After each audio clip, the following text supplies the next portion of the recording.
The Gauteng Department of Roads and Transport will submit various reports to the Provincial Legislature's Portfolio Committee.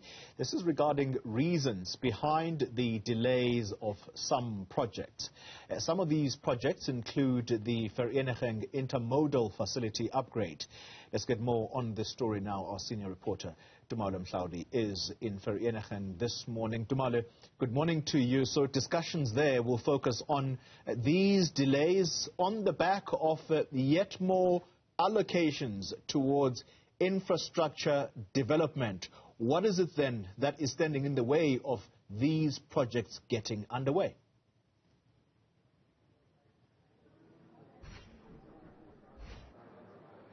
Yes, Coley, that's exactly what we're going to find out here. But some of the background that I have received in my engagements with members of the provincial legislature is that some of the stumbling blocks would include issues like service providers who had been given advanced payments for work that they never did. This is a recurring story when it comes to, alleged mismanagement of provincial and government funds.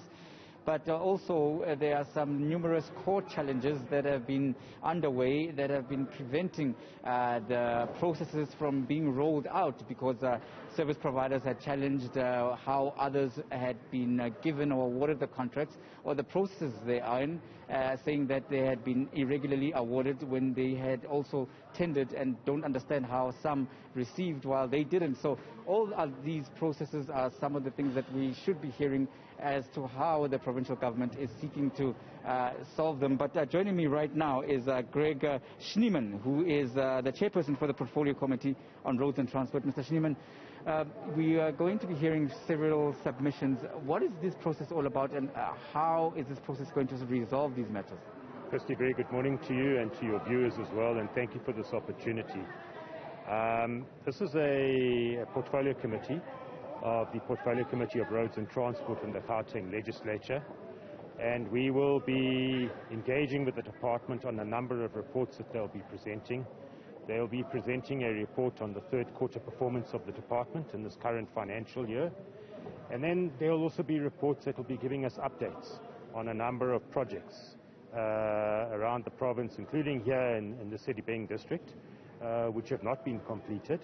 And they will be giving us updates on what steps are being put in place, what mechanisms are being put in place to ensure that those projects are now brought to a place of completion, and that we're able to see those facilities start to operate. Right, and one of the projects that's not completed here in the Sedibeng municipality specifically would be, as I understand, the taxi rank. There was a development around the taxi rank that's meant to, facilitate transportation and allow people to move well to their places of employment. Why was that not completed? What's the background there?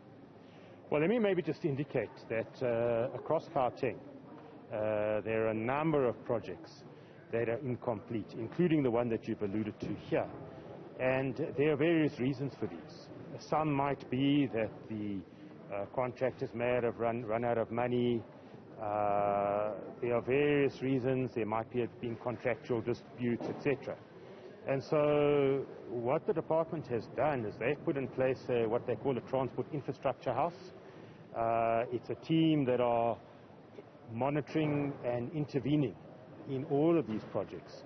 They will intervene, try and resolve the challenges that have been there, and then be monitoring on a continuous basis as those projects are restarted.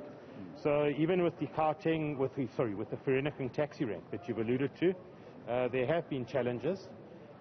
We've been engaging with the department, and today they will come back to us as a portfolio committee and indicate to us where does the project stand at the moment, what is being implemented to ensure that we can see that taxi rank being brought to a place of completion that can improve the transport experience of commuters in this particular area. Another issue is the issue of the, I stand to be connected, I think it's the K53 road that joins Sandton towards Deep Sloot. That road has been incomplete. There's been plans to, improve it, extend it, expand it. But it's a project that's just been something like a white elephant for numerous years. What is the issue there, and how is your intervention going to ensure that there's accountability and that oversight ensures that that project is also improved and completed? I think you're referring to the K46. K46 at That's the extension of William Nicol from Fourways all the way through to Deepsloot, which is meant to be a double carriageway all the way through.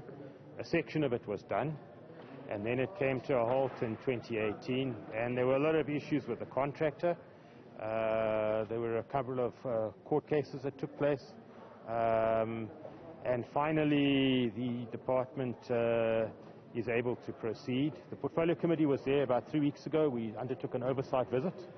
We met with the team that's now on site at their site office, and we were given the assurance that work will be starting and will be completed over an 18-month period.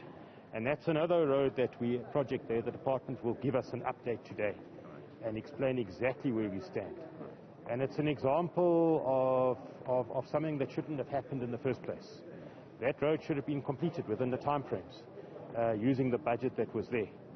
And for us as a committee, we are extremely concerned that there are so many projects that have not been completed. But I can say this, that under the leadership of MEC Mamabolo, the MEC for Roads and Transport in Gauteng, the department is putting in place, as I say, the Transport Infrastructure House and other processes and mechanisms to ensure that all of these projects are completed as quickly as possible, that they are monitored, and where any delays or anything transpires, that they're able to intervene quickly.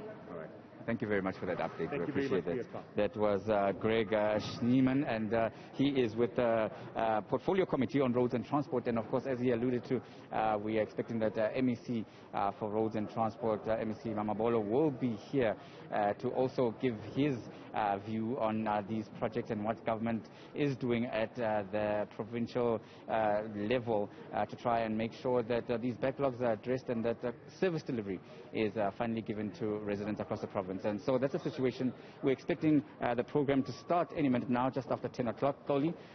So we will be watching that closely and giving you the developments as they happen here in Vereeniging. With that, it's back to you in the studio. Senior Reporter Tumaole Mohlaoli, thank you very much for that update.